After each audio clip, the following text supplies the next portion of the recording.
guillotine! Bring forth the guillotine!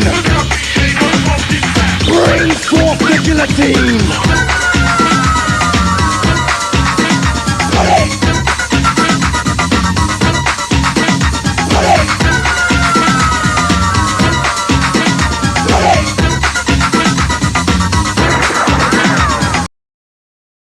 Tricoteuse.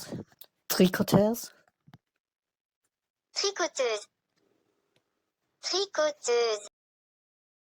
In the rhyme of a nation, this new generation, don't call it creation. Parabiotic, right rhyme from the novice. Bring in the lawyer, propel paranoia. Tricoteuse. Allying the most delicate tenderness with the most extreme violence. Were tricoteurs lower class women who deviated from the norm and helped to shape the political reality of the French Revolution by knitting in assembly debates and at the front row of guillotine executions, crossing the threshold between home and politics? Or were the tricoteurs just a counter-revolutionary royalist myth? She is fierce and bloodthirsty, calmly sitting and watching the chopping off of heads. October 1789. Hunger drove thousands of angry market women to march on Versailles. The success of their demand for bread and shifting where the king and queen had to live for security concerns elevated women's status, heralds of the people. The societies the women then formed went about the streets of Paris insulting respectably dressed people and hounding on the sans-culottes to deeds of atrocity.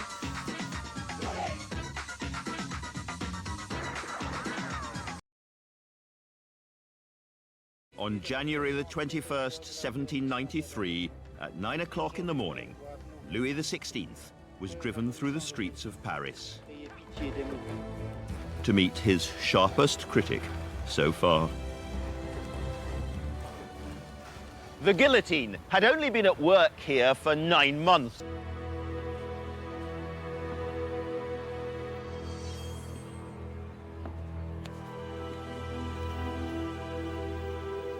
Louis may have been born to be a king, but he was about to die as a criminal. He announced his innocence and he forgave his enemies. Je meurs innocente de tous les crimes qu'on m'impute. Je pardonne aux auteurs de ma mort. Et je prie Dieu que le sang que vous allez verser ne retombe pas sur la France. But he could have saved his breath.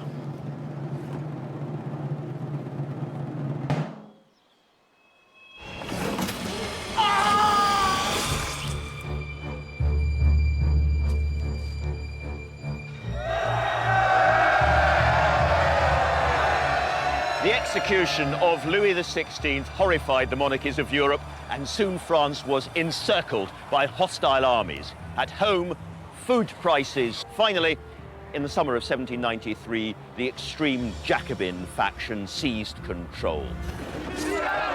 The revolution descended into terror. It was driven by a naive idea that mankind could start again and slice its way to a better world. The extremists turned the high ideals of the revolution into a weapon to destroy their enemies. One lot of revolutionaries denounced the next. Instead of the reign of reason, it felt like the reign of hysteria and paranoia. They saw the women's rowdy and unpredictable behaviour as a liability to the increasingly authoritarian government, and they were soon forbidden to form any part of any political assembly. They appealed from the convention to the Commune of Paris, but were told the Republic had no need of Joan of Arc. Maximilian Robespierre's reign of terror undermined the women. The government refused to allow the women to take their traditional seats in the gallery. So then many of the market women gathered together and seated themselves near the guillotine, amused themselves by sitting in the sun and watching the daily executions. They were provided seats at the front and acted like rabble-rousers at the executions to create a worthwhile spectacle and encourage large crowds. When these executions were underway, it was the zealous market women who bellowed and jeered. They were also reputedly amongst the first to express their disapproval of the accused. Between executions, the women entertained themselves by knitting and chatting with each other. Hence they became known as les tricoteuses de la guillotine. Tricoteuse, to knit. Grizzly sat there knitting while the head after head fell beneath the guillotine's knife, and they got quite splattered with blood.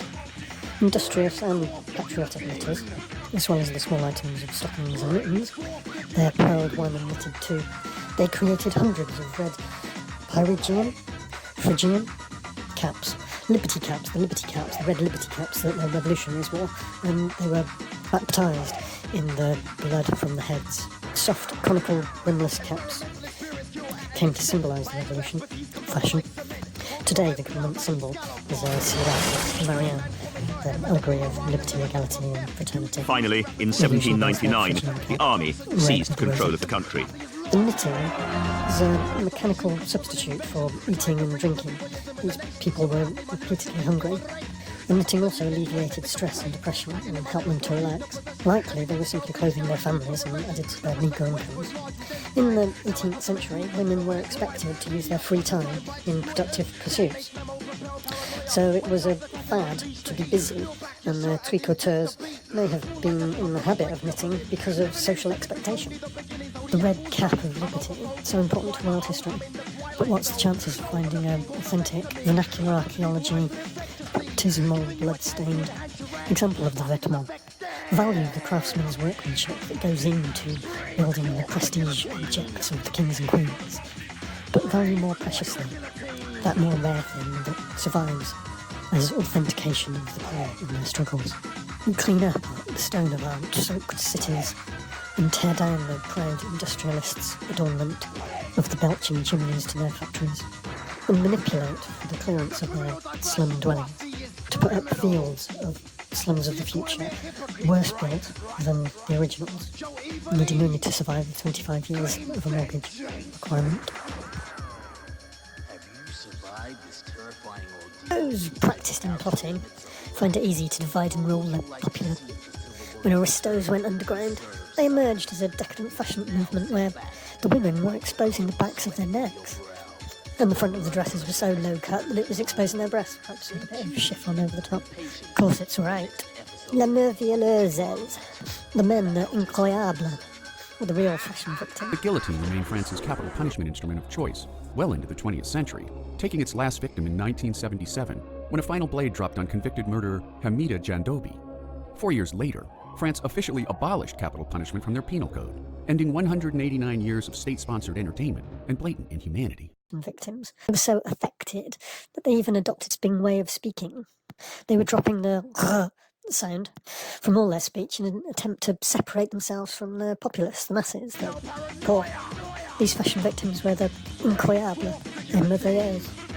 The peacock colours that men wore had previously been banned, a rather deconstructed type of a wig, and coats of voluminous materials that often incorporated a hunchback-like fashion on the shoulder. While that may have inspired literature, John Galliano was prominently inspired as a 1980s fashion student by this fleeting fashion rebellion of the French Revolution, which in turn inspired the pop music culture of the New Romantics, Duran Duran, Adamant, and Spandau Ballet, and dozens of other British bands that express themselves in a way that the French always say the British do. Gender bending, I think it might have been called at the time. Now paranoia brings forth the guillotine. Bring forth the guillotine. Bring forth the guillotine.